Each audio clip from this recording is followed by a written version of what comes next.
Considering how panicked Donald Trump is and the threats that the White House is making against any Republican willing to vote to make the Epstein files public, you would think that they'd want to send their best people out there to try to spin this story, to try to distract. But that's not what they did. They sent out a screaming, melting down Stephen Miller on Fox to publicly implode on live television as the Epstein scandal rages and as he was confronted with Donald Trump's deteriorating health. We are going to get into it all, but before we do, if I could quickly ask you to leave a like on this video, and if you haven't already and you enjoy our channel, to hit that subscribe button because it goes a long way in supporting our work. Now, before we can get into the meltdown that was Stephen Miller, I want to start with one of the two issues he is trying to cover up right now, of course, Donald Trump's health, but also the Epstein scandal, which Jasmine Crockett called out right here. Make no mistake, Trump is weaponizing his idea of free speech to force folks and companies to become his political puppets to promote his propaganda. Trump and Republicans defunded NPR because they argued it was biased. Trump has removed books discussing racial discrimination at U.S. military academies, including the amazing Maya Angelou's autobiography, I Know Why the Caged Bird Sings. He's tried to strip funding to schools across the country if they don't remove materials that include discussions of racial discrimination or that promote diversity. And in order for the merger between Paramount and Skydance to happen, the FCC chairman and Republican-appointed commissioners required Skydance to establish a bias monitor. And in its FCC order noted reports, quote, concerning negative media coverage of the Trump administration. This is to say nothing of Trump pushing television networks to get rid of comedians and talk show hosts who criticize his administration, say like Mr. Colbert. Let's call this what it is. It's Trump weaponizing the idea of free speech to force people, institutions, and companies to be his mouthpieces. This ain't free speech, it's propaganda. Meanwhile, my Republican colleagues are out here having a meltdown over the European bill, one that, by the way, includes provisions to fight child trafficking. It is impossible to deny the lengths that Donald Trump has gone to try to distract the mainstream media, to try to shift focus away from the Epstein files. For God's sakes, the man sent Congress home early. Pathetic Mike Johnson bent the knee as he always does, and he decided he was going to shut down the House because Donald Trump just didn't want anyone talking about Epstein. Well, now Congress is back in session, and what do you think we're talking about? Jeffrey Epstein. But the problem for Donald Trump is now there aren't a few outlier Republicans who are willing to speak on the issue. The numbers continue to grow every single day, shattering Donald Trump's cult, which is funny enough what Tim Walz was just calling him out for, as well as his health scandal that led to Stephen Miller's huge blow up on Fox. We are strong. We are strong because we challenge each other. We are strong because we're held accountable. We're strong because we believe that there's a place for everyone here. Think of how easy it would be to be a damn Republican. Oh, what should I wear today? This stupid friggin' red hat.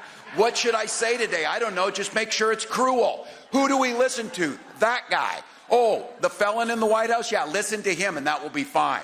Now he's talking about burning flags. He's going to have flag burning or whatever. Because he knows there's a hell of a lot of flags with his picture on it that are going to get burned. There's a whole lot of that kind of crap that people are sick of.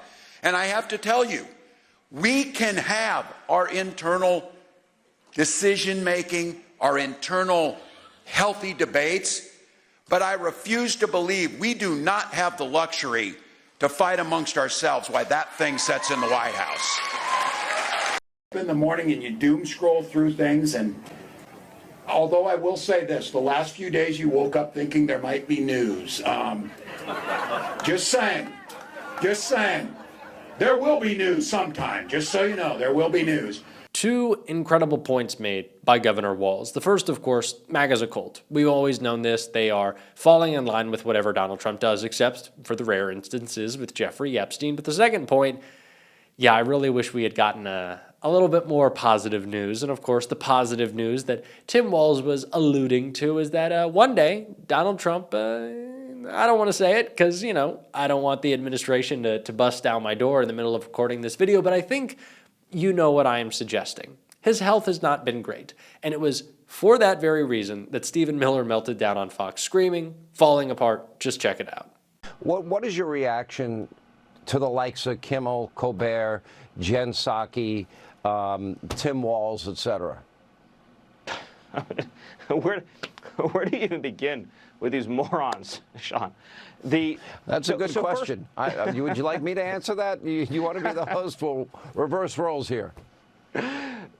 President Trump has done more press conferences, more interviews, more transparency, more public accessibility, more hours and hours with the press. He live streams his cabinet meetings for nearly 4 hours. There's no human being in the history of politics who has made themselves more available to the press and the public than President Trump, or who has demonstrated more stamina in public life. I can tell you that every single person who works for him in the White House is outworked by him. He is the first one to call us in the morning, in the early hours of the morning. He is the last one to call us far past midnight on every single work project, whether it's trade, whether it's national security, whether it's the border, whether it's crime, whether it's public safety, whether it is making our cities beautiful again, whether it is making our government responsive, whether it's improving the workforce, whether it is dealing with the need for cheaper housing. You pick the issue. He's on top of it 24/7.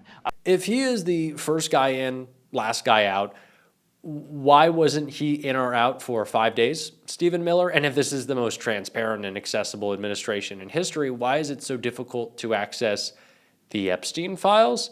Really, every line that this administration tries to push about Donald Trump is so easily picked apart. It's just not even worth doing. Well, of course, it is worth doing, but it doesn't take a lot of effort. Anyone could. They kind of do it to themselves. But Donald Trump, no matter how hard he tries, no matter who he trots out there, will not be able to spin either of these stories. We will keep talking about his deteriorating health, and we will keep talking about Epstein.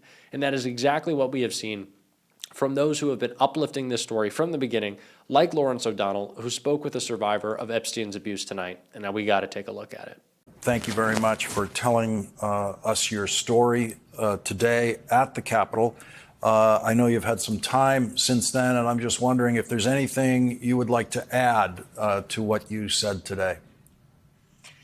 I would say what I want to add from today was to let everyone know how hard that was for all of us today to speak up when we shouldn't have had to. I was a minor. I was 14 years old when these acts happened against me and my survivor sisters, a lot of us. And the fact that we had to stand in front of Congress today and speak our truth was such a powerful thing, but also in the same sense was something that we should have never had to have done. If the government would have done their job in the beginning of this, none of us would have had to come forward and put our face to this. And I don't think it's fair that in order for us to get attention to this case, that my 14-year-old self has to put myself publicly at 37 years old out. And I so agree with you, Jenna Lisa, and I'm sorry that you've had to go through what you've had to go through this week, and it is unthinkable what you went through at age 14.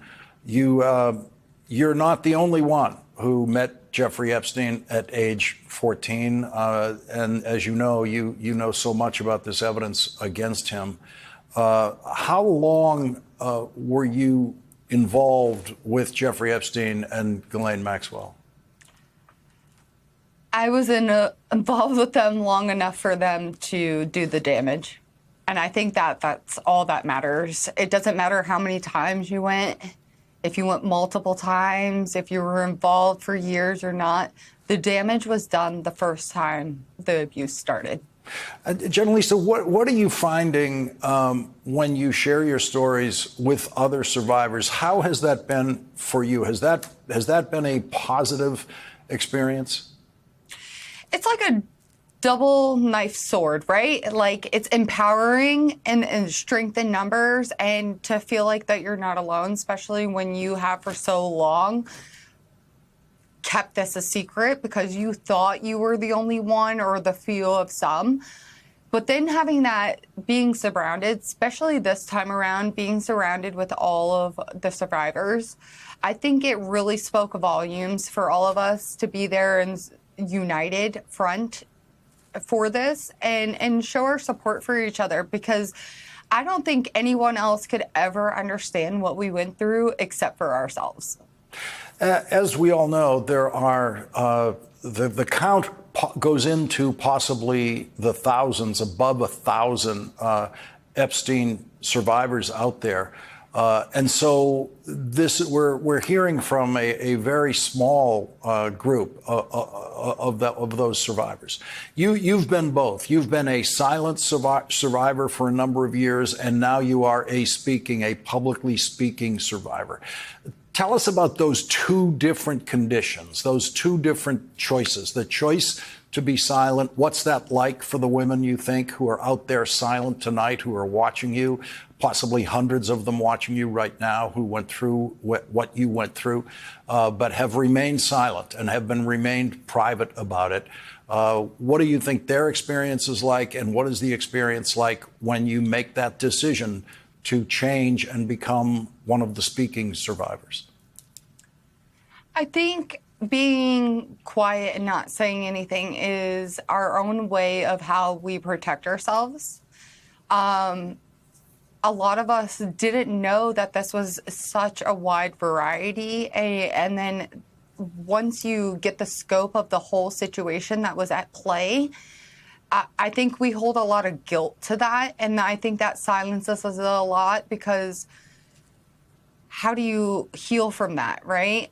But then when you find your voice to get out there and speak, it's intense. You are putting your life on the line, is what I feel like. It is so important to center the stories of the survivors of Epstein's abuse, not only because that is what this is really about, and protecting people in the future, attacking the very two-tiered system of justice that has allowed Donald Trump, Jeffrey Epstein, and their co-conspirators to get away with this, that got away with this for so many years, so many decades.